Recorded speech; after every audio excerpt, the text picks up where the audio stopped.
Asan Xidmət zirvə idarəçilik marafonuna başlayıb. Marafon çərçivəsində idarəetmədə yeni çağırışlar mövzusunda panel müzakirələr keçirilib. Bildirilib ki, bugündən iyulun 6-sına dək dövlət və özəl sektoru təmsil edən 150 rəhbər şəxs dövlət rəsmiləri ilə təcrübə mübadiləsi və idarəetmədə innovativ liderlik bacarıqları təlimlərində iştirak edəcək. İşğaldan azad ərazilərə infoturlar təşkil ediləcək.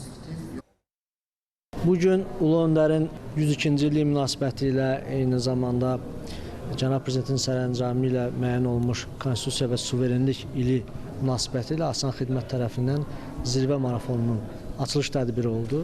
Əsas məqsəd Cənab Prezidentin strateji idarəetmə, strateji vizyonunun tədqiq edilməsi, araşdırılması və zirvə marafonuna qoşulan dövlət və özəl sektorda çalışan idarəetmə mənsublarına bu idarəetmənin ayrı-ayrı komponentlərinin təlim edilməsidir.